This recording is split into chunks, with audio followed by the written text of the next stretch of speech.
Welcome back to this second video on creating an object pool. What we're going to do now is to get these bullets destroying our asteroids. First of all though, and for also later reasons, we need to tag both the bullet and the asteroid prefab. So click on your bullet prefab. Let's go over to the inspector, and under tag we're going to add a tag.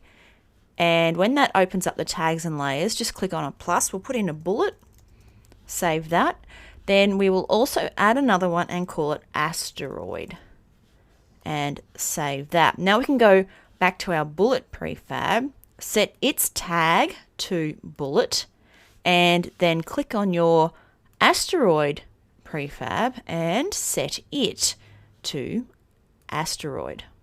Now we will get the bullet itself to destroy the asteroid when it collides. It's going to do that in the move script. Open up your move script to the top. Let's go up here. Underneath our velocity, we will add a void on collision, enter 2D, which is just down here like that. Okay, so it's going to pass through the object that it collides with. So in this case, whatever the bullet collides with. Now we need to test that that's not something else that it collides with, such as the ship or another bullet. It's only going to destroy the asteroid. So we're going to put an if statement in here. We're going to add this collision object. So if collision.gameObject.tag equals asteroid, then we will destroy it, which is easy to do with a destroy. We will destroy, you know what, I always spell that wrong. Destroy, what are we doing? Destroy the collision.game object. Like that. So that's going to get rid of it immediately. So it's being destroyed when it goes outside the camera view, but it will also get destroyed out of the direction our ship is going in front of us when the bullet hits it. Save that. Let's go back to Unity and we will press play and try this out. So we should be able to destroy any asteroids in our way, and you can see that working. I think these asteroids are probably still going just a little bit too fast for me. I'm going to select that prefab and I'll try just turning up the linear drag a bit. What do we think? If I put it at 1, it's probably going to be too much. Let's just try that out. But it should slow them down from dropping a lot, or at least speeding up their velocity. Now that's a bit better. Okay. And we can see now that they are being destroyed. All right, so this might be the regular way that you create such a game. And of course, we haven't put all of the different mechanics in here. You'd probably want your ship to get its health to go down, for example, when it gets hit with an asteroid. But what we're focusing on here is reducing the amount of memory that we're using by using object pooling. That means we can limit the amount of bullets that are on the screen and the amount of asteroids that are on the screen at any one time. The pool itself is, I guess you can kind of think of it like a inventory that has an amount of things in it, and it has a limited amount of things in it, but we're going to be able to borrow from the inventory and keep borrowing from the inventory until it runs out. And then when we're not using those items anymore, we can put them back into the inventory so that they can be used again. So this is basically what our pool is. We will need an object, an empty object in the hierarchy to basically be our pool. So let's create an empty and we will call this the pool. And we're also going to create the script for it. So in assets, right click, create C#, and we will call that pool. Right, so let's open that up in the editor. First thing we need outside of the pool is another class which will store the properties of each item that goes into the pool. So this is going to be a public class pool item. Now inside of this, we want to link to the game object prefab. So we will put a public game object object, prefab. We also need to know how many we can allow in the pool. So we want a public int amount or total, whatever you want to call it. Then we are going to make this serializable so that you can see it in the inspector. So let's put system.serializable up the top there, and that will then expose these things so that you can add them via the inspector. Now we need to actually use this class for the pool. So back down in the pool code itself, what we're going to use in this instance is I guess it's another kind of design pattern, which is called a singleton. A singleton is an object, it's kind of like this global object that exists in memory, and there's only one version of it, which is why it's called a singleton, because it's a single thing.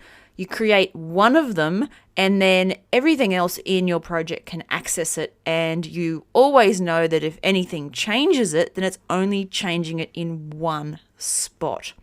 So to create a singleton, it's public, static, of course, because it's going to be static, pool, so it's of its own type, and we will call it a singleton. Call it pool singleton. I'm just going to call it singleton. Next, we want a list of the items that can be pooled. So we'll create a public list of pool items.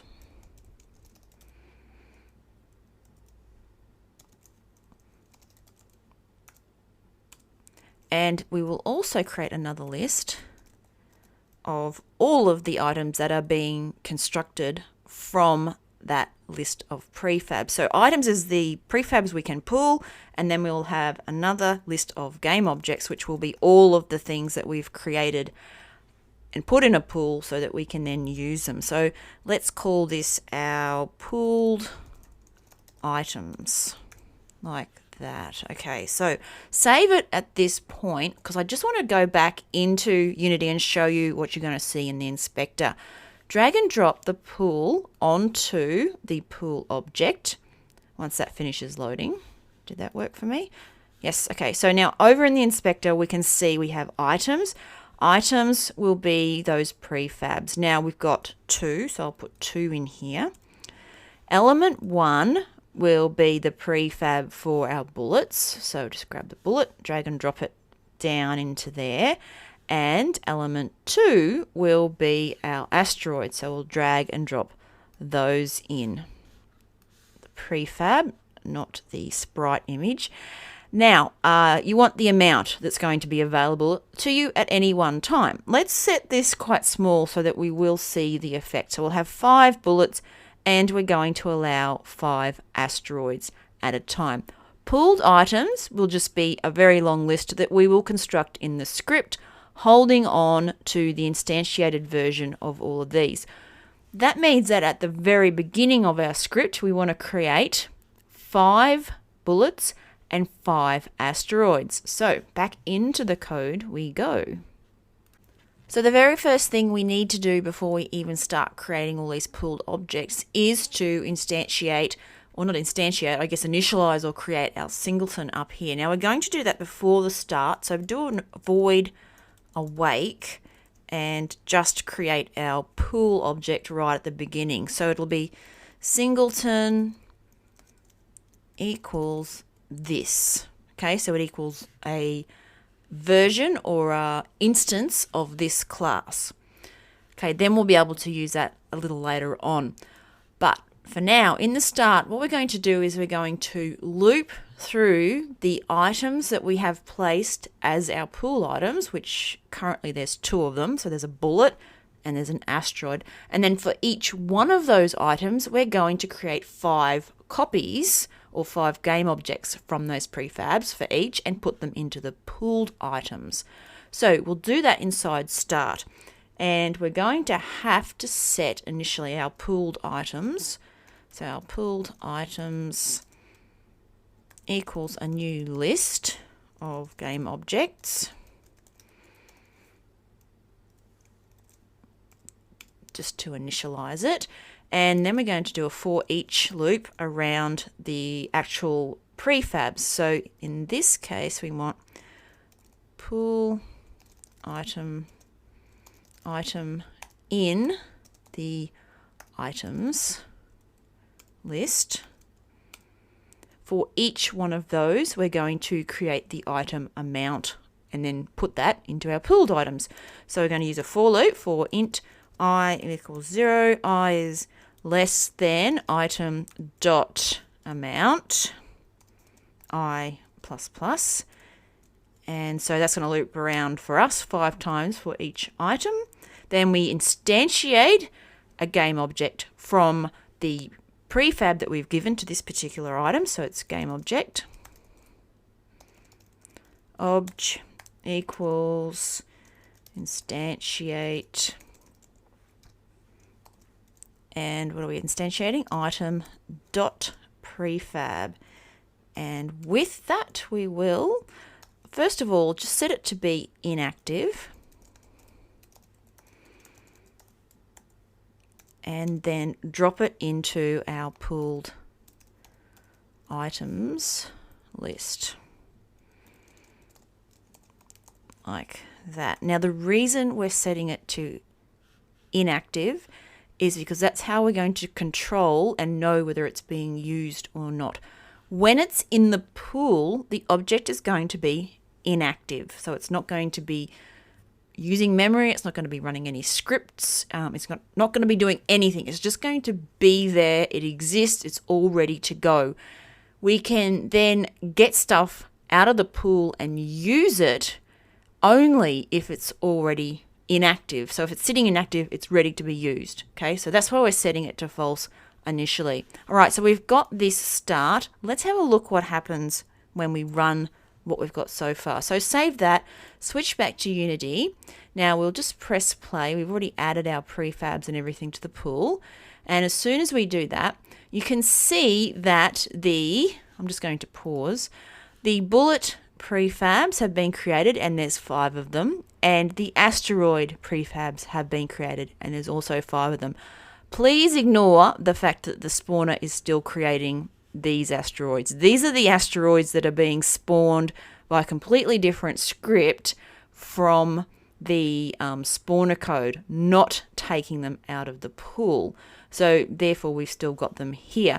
Once we get our code finished for the pool, we can then go ahead and use these objects that are in the pool. But for now, you can see that right at the outset, you end up with the number of items for each prefab that you asked for. So in pool, remember, we've got 5 bullets, 5 asteroids. There they are, and they're all initially inactive. All right. So we go back into our pool, and we're now going to add in a new method where we can obtain one of these pooled items for use in the game by other scripts.